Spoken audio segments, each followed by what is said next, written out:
আটা, ডিমের পুর আর অল্প তেল দিয়ে খুবই সহজভাবে এই নাস্তাটি তৈরি করে দেখাবো। স্কুল টিফিন, ব্রেকফাস্ট, বিকালের নাস্তা হিসেবেও খেতে পারেন। আসসালামু আলাইকুম, ওয়েলকাম টু মুসলিমাস কুকিং ভিডিও। আশা করি সবাই ভালো আছেন। খুবই স্বাদ হয়, একদম অল্প তেলে তৈরি করে দেখাবো। 2 কাপ আটা নিলাম,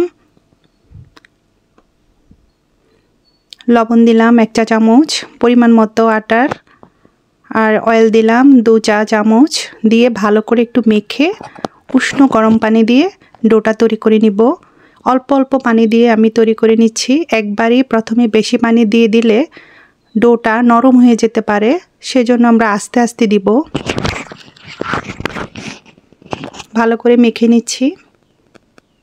এখন কিছুক্ষণ ঢেকে রাখবো। এই পাশে আমি ডিমের পুরটা তৈরি করে নিব। পেঁয়াজগুলো এভাবে কেটে নিতে হবে একদম পাতলা করে।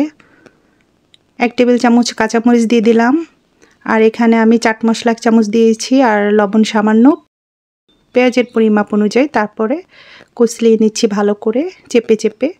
যদি চাট মশলা না থাকে তাহলে জিরা গুঁড়া ভেজে দিতে পারেন, 1/2 চামচ জিরা ভেজে দিতে পারেন। 2টা ডিম দিয়ে দিচ্ছি।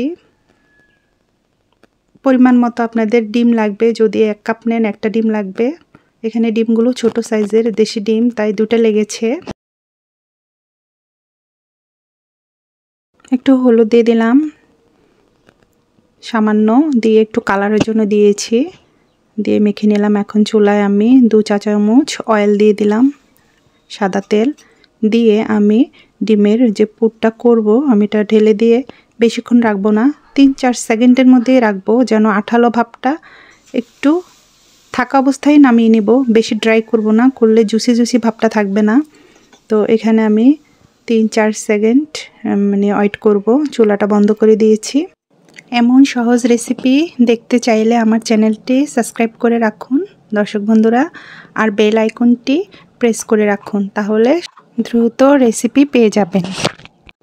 সমান মাপে লেচিগুলো কেটে নিচ্ছি। এখন ঢেকে রাখবো।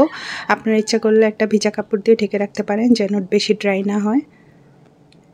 এখন একটা আমি বেলে দেখাচ্ছি।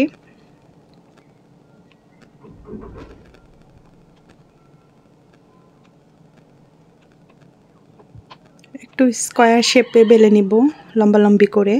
ইচ্ছে করলে আপনারা গোল করেও এটা বানাতে পারেন নাস্তাটি। আমি একটু টেনে চেপে ধরেছি, আর চারপাশে একটু পানি দিয়ে দিচ্ছি। আরেকটি আগে বানিয়ে রেখেছি, সিল করার জন্য পানি দিয়েছি। এখন আমি পুরোগুলো বসিয়ে দিলাম, হাত দিয়ে একটু চেপে চেপে।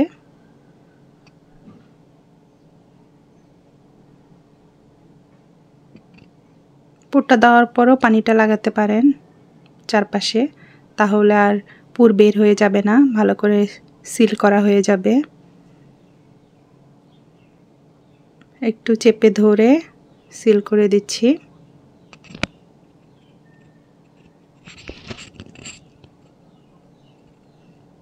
বানাতে খুবই সহজ, গোল করেও বানানো যাবে। এটা যেন খুলে না যায়, তাই এভাবে বানিয়ে নিচ্ছি। আর কাঁচা ডিম দিয়ে করলে বেলতে খুব অসুবিধা হয়, ভিতর থেকে বের হয়ে আসে, একটু ঝামেলা হয়, তাই সহজ বুদ্ধিতে বানিয়ে নিচ্ছি। আপনারাও চাইলে এভাবে ট্রাই করতে পারেন। চুলায় দিয়ে দিলাম, স্কোয়ার শেপে আমি রেখেছি। একটু সাদা অয়েলের মধ্যে ঘি দিয়ে দিয়েছি, একটু ফ্লেভারটা ভালো আসার জন্য। সাদা তেল দিয়েও করা যাবে, কোনো সমস্যা নেই। তো চারপাশে আমি 2 চামচ অয়েল এভাবে ছড়িয়ে ছিটিয়ে দিচ্ছি এপাশ ওপাশে। আর 4 কোণার যে মাথাগুলো, এগুলো ভালো করে চেপে চেপে দিব, যেন চারপাশটা ভালো করে ভাজা হয়ে যায়। আমি চেপে চেপে দিচ্ছি, দেখলেই বুঝতে পারবেন বানানো খুবই সহজ, আর তেল খুবই কম লাগে। আরেকটি করছি, তো আমি আবার তেল দিয়ে দোনো পাশ এভাবে করে নিব, আর চারপাশটা ভালো করে চেপে দিব, কোনো পাশে যেন কাঁচা না থাকে। আর ডুবো তেলে করলে এটা খুবই ক্রিস্পি হবে, মোগলাই পরোটার মতো হয়ে যাবে। সেটা আপনারা বিকালে নাস্তাও করে নিতে পারেন। আমি মূলত সকালের জন্যই করেছি, তাই অল্প অয়েল দিয়ে এটা করে নিয়েছি। আর স্কুলের টিফিনও বাচ্চাদের খুব সহজে দিতে পারেন, তা অবশ্যই ট্রাই করবেন। আশা করি আপনাদের ভালো লাগবে।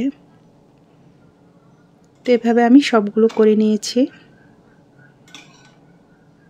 যদি আমার রেসিপি ভালো লাগে চ্যানেলটি সাবস্ক্রাইব করে আমার পাশে থাকবেন বন্ধুরা।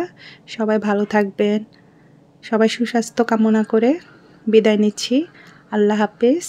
আসসালামু আলাইকুম।